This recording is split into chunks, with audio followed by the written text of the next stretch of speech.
All right, well, thank you for joining us today. We really appreciate you taking the time, whether you're here live or catching this on YouTube. We're glad to have you.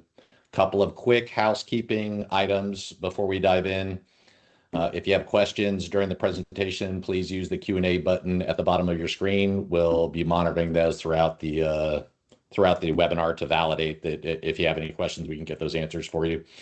And for those of you watching on YouTube, whether this is live or whether you're watching it on a replay, do us a favor, hit the like and share, subscribe to our channel. We're putting a lot of content out there right now around the VMware migration, public cloud migrations, and OpenShift modernization. So subscribing is the easiest way to stay in the loop on new releases that we have.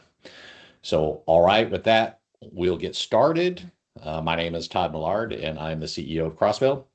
And today's webinar is Private Modern Cloud, Transform Without Risk, Innovation Without Limits. So let's start with a number that should get every CIO's attention, 86%. That's the percentage of CIOs who plan to move at least some workloads from public cloud back to private cloud or on-premise. That's from a Barclays CIO survey, and it's the highest rate ever recorded. This isn't a fringe movement. This isn't a handful of contrarians. This is mainstream enterprise strategy. 1 in 5 workloads has already been repatriated. So let me say that again. 1 in 5 workloads have already come back from public cloud into private cloud or on-prem. And sovereign cloud market is projected to hit $630 billion by 2033. So something fundamental has shifted.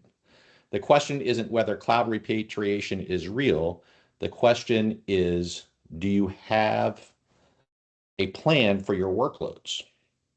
So the all in on public cloud era is over. It is finding the right space for your workloads.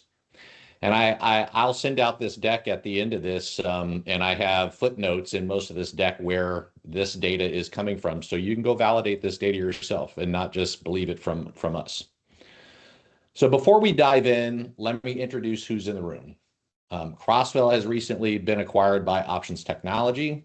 So this combination brings together Crossvale's 20 plus years of deep OpenShift and container expertise with Option Technology's global data center footprint. Options is in over 70 data centers globally, 650 financial institution customers. Combined with Red Hat, Red Hat's platform, we built Horizon Private Cloud specifically to be the landing zone for organizations bringing workloads back from the cloud. We didn't build this for startups. We didn't build this for generic IT. We built this for regulated industries that need sovereign compliance and performance without sacrificing modern cloud capabilities. So the perfect world where we take the best platform on the planet, OpenShift for containers and virtualization, along with the highest rated container specialists on the planet. Crossvale just won an award for the Arrow Red Hat MSP of the year for 2025, and Options Technology, the best private cloud on the planet for regulated industries, are all now together to be able to provide a perfect solution for you. So today, the presentation agenda, we're going to talk about the Repatriation Revolution. We're going to talk about real world evidence, some case studies out there so you can see where this is coming from with real companies that have dealt with this issue and how they solved it. We'll talk about true sovereignty, Horizon Private Cloud, and then we're also going to give you a live demo. The live demo is going to be by Mihai, one of our excellent engineers that will be with us to walk through how to actually do this move into OpenShift virtualization. And you can get an idea of what that OpenShift virtualization platform looks like as well. And then we can have some time for questions and answers. Feel free to email us with any questions and answers as well if you come up with any after the fact, and we'll send out materials to the attendees. So the original promise of cloud was move to the cloud and save money. elastic scalability on demand. Focus on your apps, not infrastructure. Pay only for what you use. Well, the result is global public cloud spending reached 723.4 billion in 2025. That's a 21.5% increase over 2024. Let's give credit where credit's due. The public cloud was a revolutionary for startups, for companies with unpredictable workloads, for rapid experimentation. It was transformative. And we've all been there and used it for these types of things. And it still is for these use cases today. But what happened was something else entirely. The narrative became cloud only, everything, all the time. Organizations that had no business doing a full lift and shift were told that on-prem was dead, that data centers were dinosaurs, that if you weren't cloud native, you were falling behind. So enterprises went all in. They migrated hundreds, sometimes thousands of applications. They signed multi-year commits, and then bills started arriving. So why are organizations coming back? It's not one thing. It's 5 forces converging simultaneously. So first, let's talk about the cost shock. According to Flexera's 2025 State of the Cloud report, which surveyed 759 cloud decision makers globally, 84% say managing cloud costs is their biggest challenge. Cloud budgets are exceeding forecasts by 17% on average. 27% of cloud spend is flat out wasted. They're hiring entire FinOps teams just to understand what they're paying for.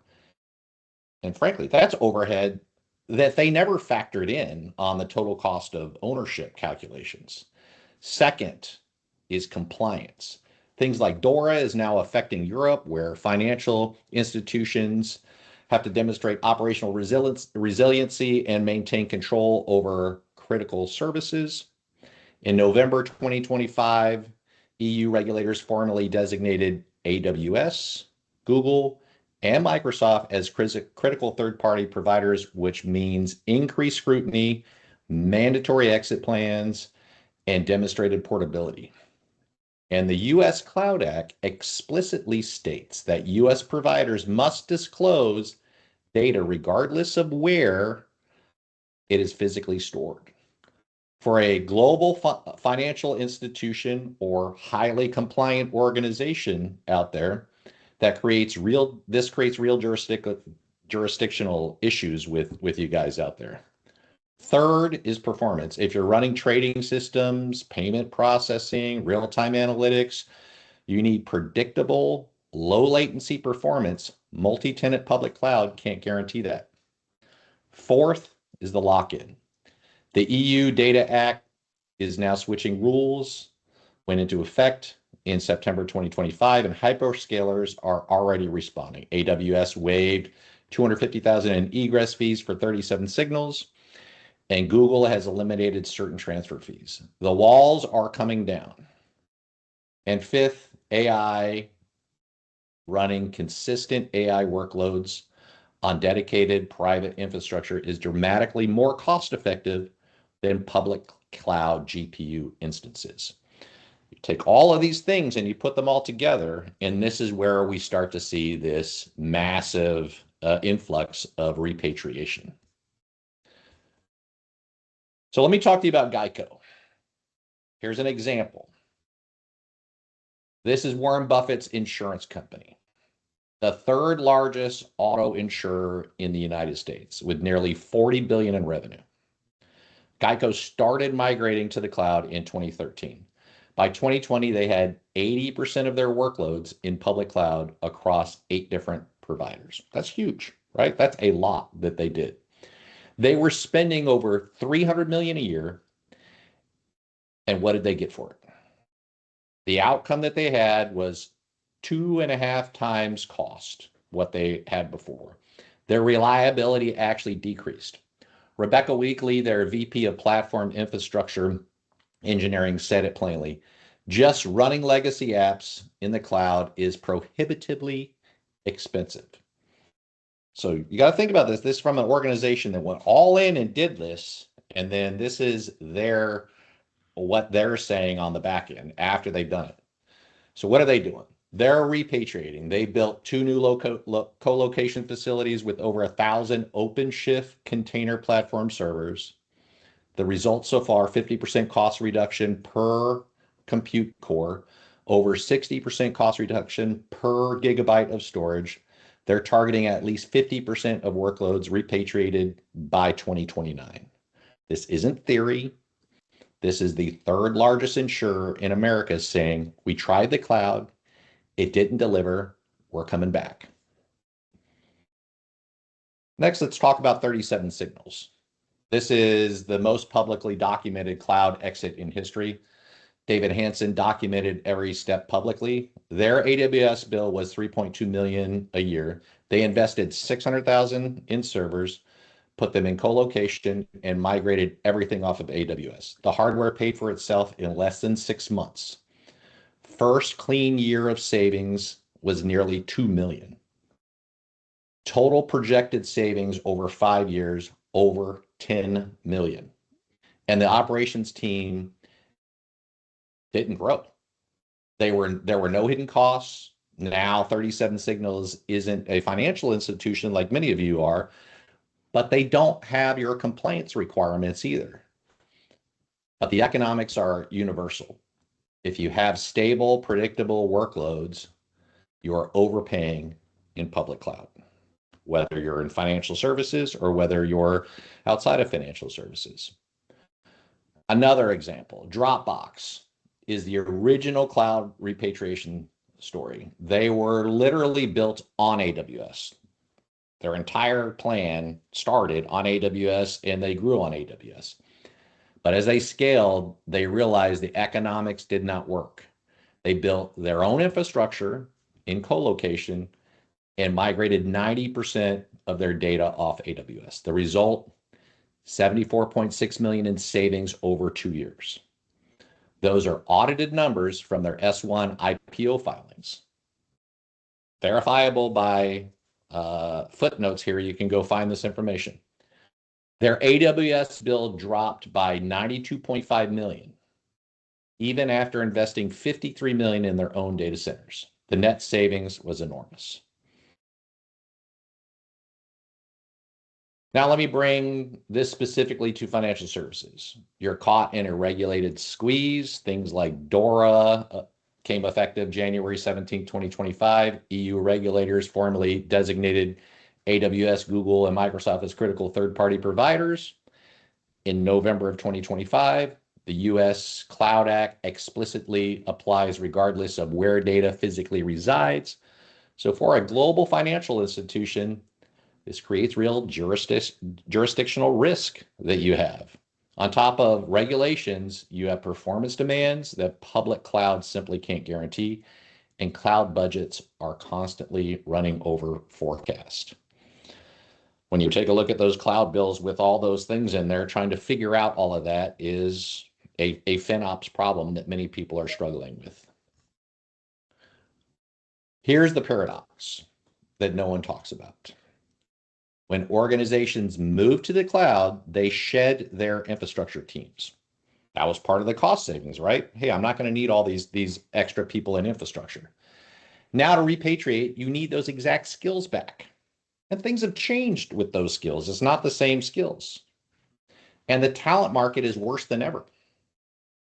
So when we take a look at analysis showing that repatriation typically delivers infrastructure at 1/3 to 1/2 of the cost of equivalent public cloud workloads, there's a big reason to do this.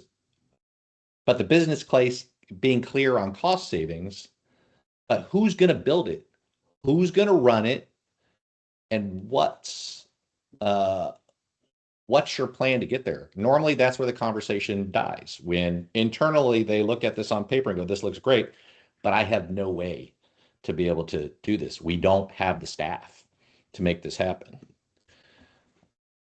So this is where Horizon Private Cloud comes in. It's specifically designed to solve the repatriation paradox. You get all the economic benefits of bringing workloads home without having to build an infrastructure organization. Let me say that again. You get all those benefits, but you don't have to build an infrastructure organization. We are your infrastructure organization. Horizon is a fully managed private cloud platform running on Red Hat OpenShift in global co-location facilities. Our PodOps team handles everything: deployment, migration, day two operation, patching, monitoring, incident response. You don't need to hire Kubernetes experts. You don't need to know how to hire these subject matter experts for the platform. And so the economics speaks for itself based on what customers are already experiencing. So when we take a look at what does this repatriation architecture look like? Well, how it works is the platform is Red Hat OpenShift. That's an enterprise Kubernetes platform. In fact, well rated as one of the best in the industry. Same APIs and same tooling teams already know from public cloud services such as EKS, AKS, JKA, but on dedicated infrastructure you control. Virtualization is run on KubeVirt, OpenShift, OVE. Run VMs and containers side by side in the same platform.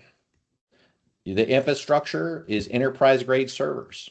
We're in 70 different data centers, co-location facilities around the world, near where most of your businesses would be as a financial services organization, connected via MPLS to your existing data centers or your public cloud environments. Factory model migration team, proven rates to move 100, 140 VMs per night, consistent with what Emirates NDB has publicly reported using the same Red Hat migration toolkit for virtualization. And the operations is PodOps managed services that has been around since 2018, running OpenShift environments. Patching, upgrades, monitoring, incident response, capacity planning, compliance reporting, all this 24/7, 365 globally. Compliance SOC 2, PCI DSS, ISO 27001, certified in all of these areas. And then Horizon doesn't require an all or nothing move. Keep what makes sense in the private cloud. Bring home what doesn't. OpenShift runs consistently across all environments, giving you a true workload portability. What does this repatriation journey look like? So phase one of this repatriation journey, we really need to take a look at the discovery and the economics. Cloud spend analysis. What are you actually paying for? Workload classification. What should come home? What should stay? Total cost of ownership modeling. Horizon versus current public cloud costs. Understand the value that you're getting by making this move. And compliance gap analysis. Where are your regulatory risks? Whether that's on the public cloud side or on the other side. Let's understand what those are based on what your requirements are. So phase two, the foundation. Deploy Horizon Private Cloud base cluster in co-location nearest your operations. Establish MPLS connectivity to your data center and your public cloud. Configure security, compliance controls, and monitoring. Validate with pilot workload migration. Phase three is the factory repatriation. So now we've gone in, we have it built, we've proven that it works. Now we're going to get the cloud team on it to be able to speed up this repatriation. Industrial scale migration using Red Hat Migration Toolkit for virtualization. Containerized workload migration from AWS, Azure, or GCP. Parallel running and cutover validation. Step four, optimization and growth. So full PodOps managed service, managing the platform for you. So again, you don't need to have subject matter experts that understand how to manage this. Progressive containerization of VM workloads. So you can move workloads out of VMs and move them into containers so you can get the value of using less infrastructure. Even AI and ML infrastructure scaling, as you have desires to be able to do more AI and ML, this can all run in the private cloud as well. An M&A integration playbook for future acquisitions. So if you're trying to get set up to be able to help acquire or need to acquire other companies, we can help make that simpler. So the key message here, the risk is not in repatriating. The risk is staying on a path of escalating cost, tightening compliance gaps, and diminishing control. So let's take a look at Emirates NDB. They had over 9,000 VMs. Let's walk you through the best migration story in the financial services right now, which Emirates NDB is one of the largest banking groups in the Middle East, Dubai-based in 13 different countries. They had 9,000 virtual machines on legacy virtualization, and the cost had become unsustainable. On top of that, they were running containers and VMs in separate environments, which created real inconsistency across critical systems. We're talking banking core or core banking systems, payments, trading, all of these things. So what did they do? They unified everything on Red Hat OpenShift with OpenShift virtualization. They built a factory model using Red Hat Migration Toolkit for virtualization, and they moved 140 machines per night. That's not a pilot, that's production at scale. The outcome is exactly what you'd expect to see: one platform for both VMs and containers, a standardized environment across the entire bank, and they kept their existing network infrastructure intact, no rip and replace. Their head of cloud compute, Nicholas Grimm, put it simple at Red Hat Summit: the cost of staying on legacy virtualization was prohibitive. They needed consistency, and OpenShift gave them that path. This is the blueprint, and this is exactly the kind of migration we help our clients plan and execute every day. Whether you're moving from public cloud and you're moving into private cloud, or you're moving from VMware or a legacy virtualization into private cloud, this is what we do. So this isn't early adopter territory. So Crossvale's been running around talking to people about this since 2018 when we launched our managed service. We've been working on this platform since early on in about 2016 and started doing a lot of work in 2017. The industry has moved a lot in this direction. So we take a look at just more recently the OpenShift virtualization momentum since January of 2024. 178% growth in customer adoption. Production clusters more than doubled, 121% increase there. There was a 250% increase in VMs being managed and 300 million in OpenShift virtualization bookings for Red Hat. The repatriation evidence, Geico, we've already talked about that, 300 million a year, repatriating 50% to private cloud, achieving a 50% cost reduction. 37 signals, 3.2 million a year, saved 10 million over 5 years.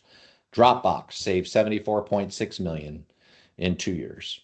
Emirates moved 9,000 VMs, 140 VMs a night. This story is consistent. People are looking for ways to re-platform into a more efficient platform. And OpenShift virtualization and OpenShift container platform is where they're landing. If we take a look at why this is the perfect team to help you with this, Crossvale, Options Technology, and Red Hat bring together a financial institution's need to move off of VMware or public cloud with confidence. Let me walk you through what each of us bring to the table. Crossvale has over 8 years of deep, hands-on OpenShift experience. We're not generalists. We've done this specifically in financial services environments where the stakes are high and compliance requirements are real. Our container journey methodology gives clients a proven, repeatable path from assessment through migration and into ongoing operations. And our PodOps managed service means you don't need to have subject matter experts. We will do it for you. We will help you get up to speed. You could take on that responsibility down the road, but most just stay with us managing that for them. Option technology brings infrastructure piece of this to the table. I need to update this slide because the slide says 63, but they're in 70 global data centers, SOC 2 compliant, PCI, DSS, and ISO 2701 certifications already in place. They eliminate the infrastructure risk. Their entire business is purpose-built for financial services. So the compliance and low latency requirements that you live with every day is their core competency. It's already built in. You don't need to go have to figure that out. In fact, 30% of high frequency trading in the US goes through their infrastructure. And then there's Red Hat, the #1 enterprise Kubernetes platform on the market. If you've gone out there and done any type of research on this, you know you'll agree with that, but please do your own research. OpenShift gives the foundation. OpenShift virtualization and the migration toolkit gives the tooling to bring your VMs back from legacy virtualization, public cloud, and it's open standards with no lock-in, which means you'll never be in this position again. Your workloads are now portable to other Kubernetes environments. The key point here is that this isn't 3 vendors stitched together with duct tape. This is a purpose-built alliance where each partner owns a clear lane. Crossvale owns the migration expertise and the day 2 operations of the container platform. Options owns the compliant infrastructure, and Red Hat owns the platform. Together, we de-risk the entire journey for you. This makes this simpler for you to be able to make this decision to move from where you're at to where you need to be by all of us together. At this point, I'm going to hand this over to Mihai. He's going to walk through a live demo that's going to show you the OpenShift virtualization platform and what it can do. So at this point, I'm going to stop sharing and hand this to Mihai. Let me see if I can stop sharing here. You got it, Mihai, from here? Yes, thank you, Todd. You're Hi, welcome. everyone. My name is Mihai Kotkaru, and I'm a senior consultant with Crossvale. And today I'll present a live demo on migrating a VM from AWS to OpenShift virtualization. And in the second part, I'll present you the OpenShift virtualization infrastructure and the console. So for now, let me share my screen. Can you see my screen? I think so. Okay, so first of all, let's say here I have just an instance, an EC2 instance in AWS, and I would like to migrate this instance to OpenShift virtualization, which is the private cloud, as Todd talked about in the first part of his presentation. The process we are using to migrate the instances from the public cloud to the private cloud. It's a 2-step process because for now, migration toolkit for virtualization that Red Hat provides doesn't have as a provider the AWS. So for the prerequisites, we have here a virtual machine running Red Hat Enterprise Linux. And the virtual machine is stopped right now, but the process can be done. We can do a world migration. Just keep in mind that the virtual machine can be restarting during the process. So the operation needs to be done in the maintenance window. So I have here the VM. Another prerequisite is to create an S3 bucket to hold the OVA.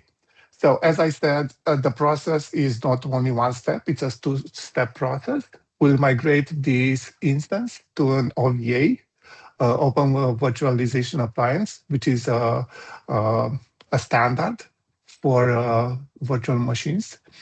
And in order to hold that OVA, we need an S3 bucket.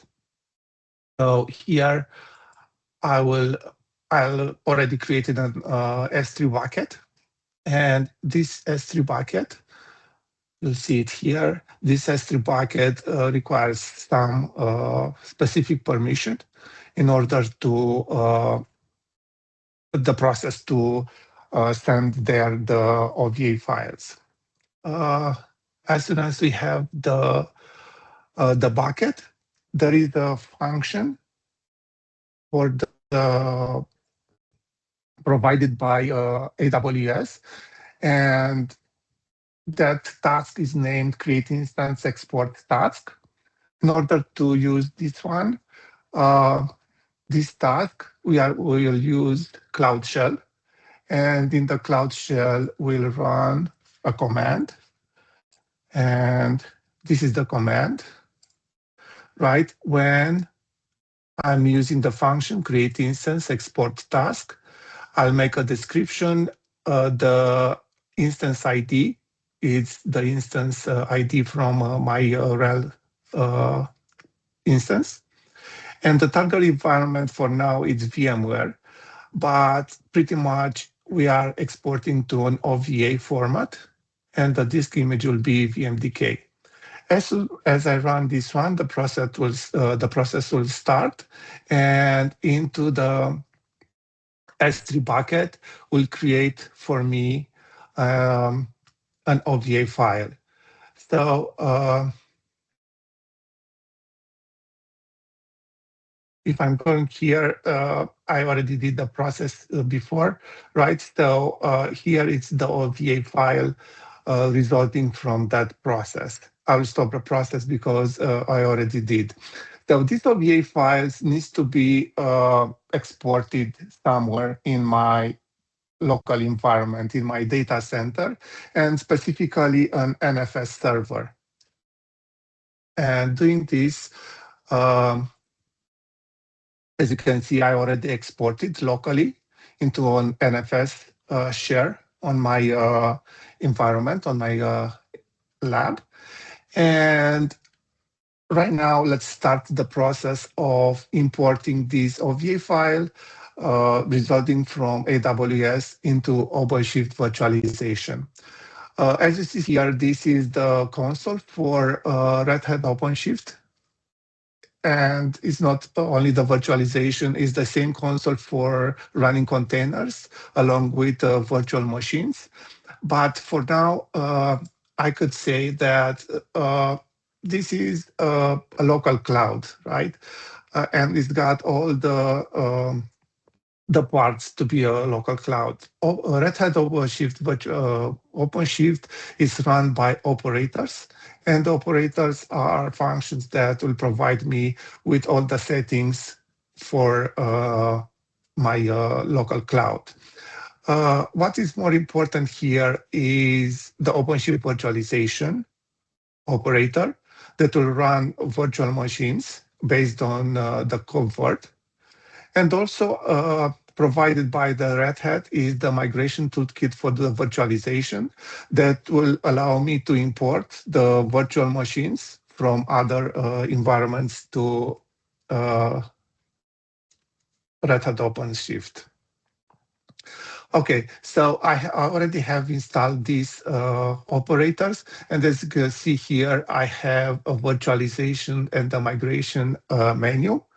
If I go to the migration menu, here the first step is to create a provider for the virtualization. As you can see here, it's already created, and I can see that my OVA file is already here.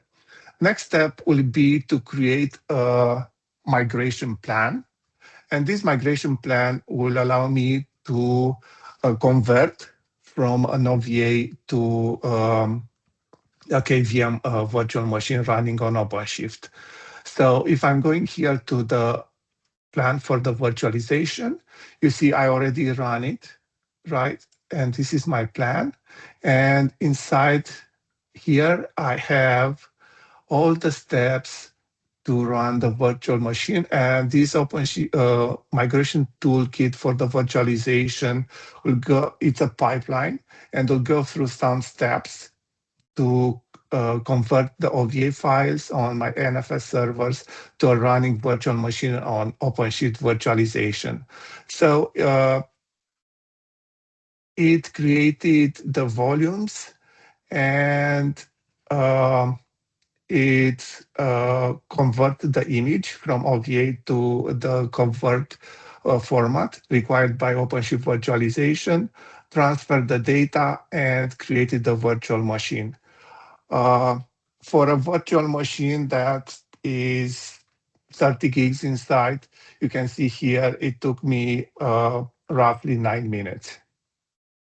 Okay, at the end of this process, going to the OpenShift console, I have here the virtualization stanza from OpenShift, where I can see only the menus related to my virtual machines.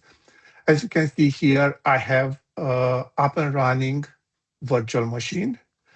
And this is how the virtual machine looks like in OpenShift. And the manage process is simple.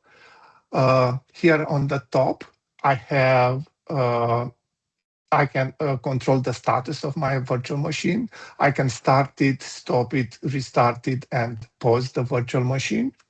Here you can see that all the details of my virtual machine, that the name of the virtual machine, the status is running, the CPU and memory, and instance types and preferences. And if you check, this instance type is exactly how they refer it in the public cloud. So this being a private cloud, it's got exactly the same details as in the public cloud. On the right side, I have the general details for the virtual machine, where in the namespace where the virtual machine is running, the node, the instance, and as you can see here, the virtual machine is running on top of a pod, which run libvirt inside. Also, at the bottom of the page here, we have some metrics of this virtual machine, how the CPU memory and storage is using, and also the network. Details about the network and the storage on the right bottom corner here. And for an OpenShift administrator, it's very easy to configure this virtual machine. As you can see, we have a configuration menu here, and inside of this menu, we have settings. We can change the settings for this virtual machine. For example, we can change the number of CPU and the amount of memory, and also the name of the machine. We can add disks to this virtual machine, and this will be just simple adding a new PVC to this virtual machine. Also, here is how the network is configured for this virtual machine. As you can see here, this virtual machine is just running on the pod network. So all the workloads running on this OpenShift cluster can connect to each other. But as you can see, we can add different networking, and this is very simple because we are running virtual machines, right? Also, we have a scheduling. We can schedule resources to run on different nodes, how to connect to the virtual machines, and so on. Also, here we can connect directly to the console of this virtual machine, and we can troubleshoot it in case the machine is losing the connectivity on anything else happening. As for any virtual machine, we can take snapshots. And also very useful here is the diagnostics, right? And you can see what's happening with this virtual machine, and it's very easy to troubleshoot it. So this is related with how an administrator can control the virtual machine. Just keep in mind, there are different projects, and because these are projects, we can use RBAC to assign different administrator for different virtual machines or group of virtual machines. How it compares with the other clouds, uh, it's very easy to create a new virtual machine. There are two principal methods using an instance type. And as you can see here, the instance type pretty much mirror a cloud instance, right? When we have the network, general purpose, memory intensive, compute intensive instances, the operating system. And some of them are already provided by Red Hat. And also there is a template catalog. And here it's very easy to deploy a new virtual machine using this template catalog. Way too easy. Talking about the networking, how the network is managed by the OpenShift into the cloud. We have nodes, and for each node, we can create a policy, and this policy can create different Linux bridges or OVM switches.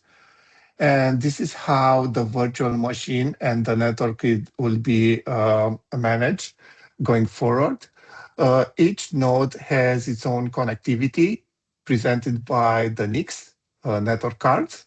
Each network card can be configured into the different switches, and also can carry different VLANs.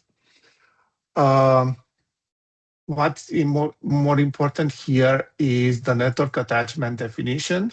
And this network attachment definition, it's kind of an external NIC that can be attached to the virtual machines. And this will mimic the exactly external NICs into the cloud. For the storage, it's also very simple. The data stores presented by, let's say, into the VMware are created in OpenShift as storage classes. As soon as I would like to create a volume for a virtual machine, represented here by persistent volume claims, this persistent volume claims will create a persistent volume on one of the storage classes. And this is how the persistent storage is presented to the virtual machines. Also, as you can see here, the snapshots, if the underlying storage permits, it's very easy.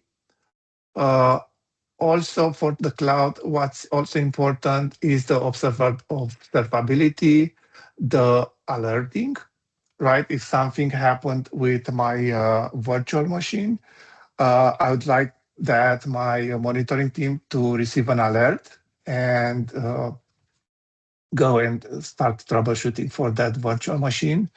Also, the dashboards will present here how my consumption for the infrastructure is.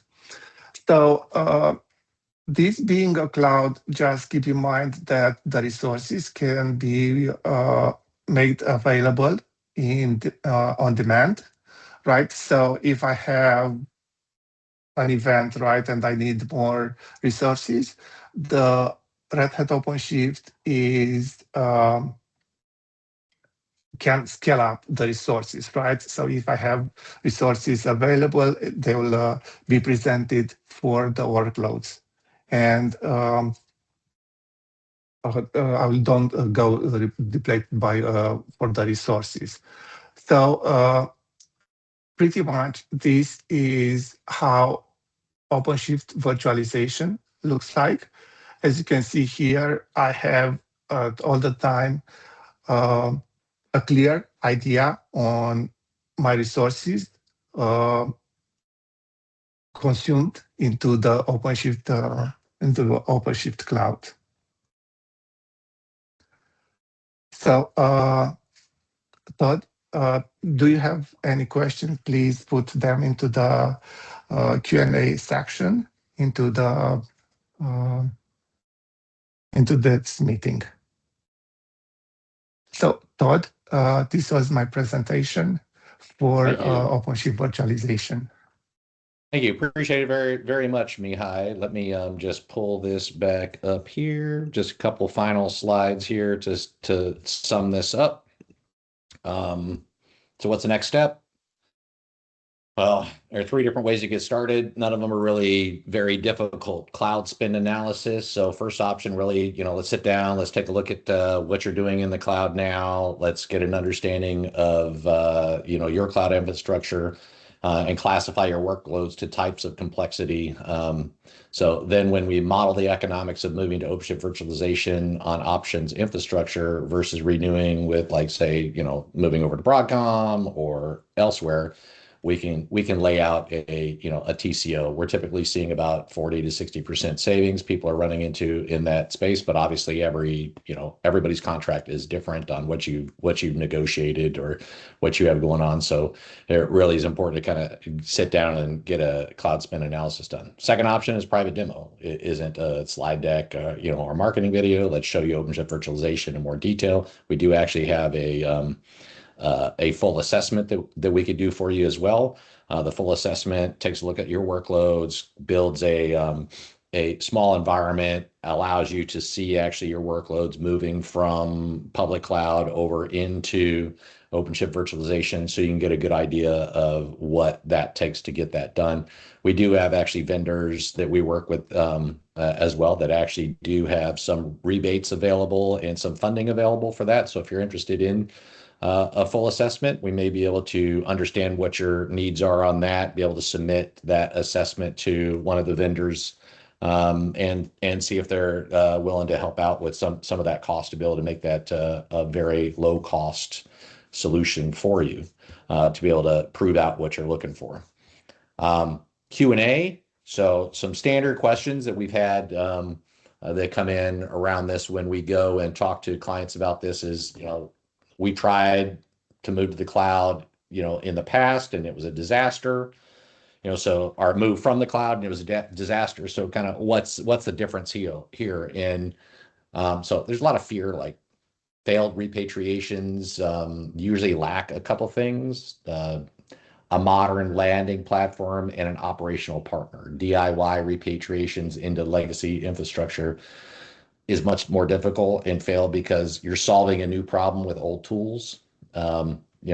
So Horizon Private Cloud gives you that modern containerized platform with managed operations. You get cloud-like agility and infrastructure you control. So that's the difference there. And we could meet and talk in a lot more detail about this to help you understand those differences. How do we handle proprietary services we depend on in AWS or Azure? This is a common problem people run into. This is where the workload classification matters, because you may have some proprietary services that have direct open source equivalents or solutions that you can move over to, such as Aurora move to Postgres SQL. So we work with EDB. We've seen a lot of success in people moving out of Oracle and over to EDB, or in cloud migrations moving out of data centers, their proprietary databases they're using in the cloud. So this is one example, and usually see a dramatically difference in licensing costs. So that's another savings area. Other things might stay in the public cloud. So you may have some things that, stay there because you're using some proprietary services, and that's why the workload classification is important. So say, hey, this stuff's going to stay here, this stuff's going to move over, but we don't need to move everything. We can do hybrid. And that's a great thing with Horizon Private Cloud as well, is it doesn't have to be all or nothing. What about the egress costs of getting out? Yeah, now this is a common issue as well, but like we've seen, I was talking about this before with the 37 signals situation that, the EU Data Act is now putting pressure on these hyperscalers to waive these costs or reduce these costs. So AWS waived 250,000 in egress fees for 37 signals. Google has eliminated certain transfer fees. So these things are changing to be able to make it easier for you to be able to get out of the cloud. Do we need to hire Kubernetes experts? No, this is the point of this. This is where the biggest struggle most people have is they go, I don't have an operations team. I don't have a team that understands how to architect this. If something falls over or breaks, I don't necessarily know how to fix it. I need to go hire a bunch of these guys to do this. Well, it's difficult to go hire guys you don't know how to hire, as well as if you don't really have workloads running in there yet, it becomes a problem. And so the entire point of the private cloud that we have is to solve this problem for you. Our PodOps team are your Kubernetes experts. Your focus is on your applications, and we will focus on making sure that platform is running the best that we can for you. SLAs in there, and we'll manage everything from platform all the way down to the bare metal. How does this help with your AI strategy? Everybody's talking AI all over the place. Horizon gives you scalable foundation, GPU-enabled worker nodes can be added without separate initiatives. Running AI inference on dedicated private infrastructure is more cost-effective than in the public cloud GPU instances. So if AI is something important that you're looking at working on now or in the near future, or even in the not so near future, getting container confidence is super important because AI runs on containers, and getting this so your data is in your control and the GPUs are something you're not renting is important. What about disaster recovery and high availability? Horizon supports multi-site deployment across any of the 70 data centers that we're in, active, passive, whatever your DR requirements demand, we can architect that to help solve that problem. We'll look at what your RTO and RPO is and figure out how to actually provide that for you so that you don't have to worry about that. Let's take a look and see if we have any other questions in here. Don't have any other questions.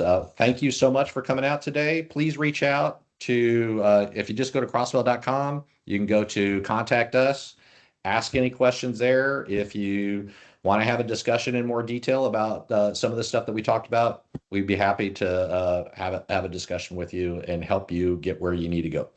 No discussion is bad. We'll sit down, and if the answer is no, you probably should stay where you're at because of whatever the requirements are, let's at least discuss it and see if there's something that we can do to help. Thank you so much.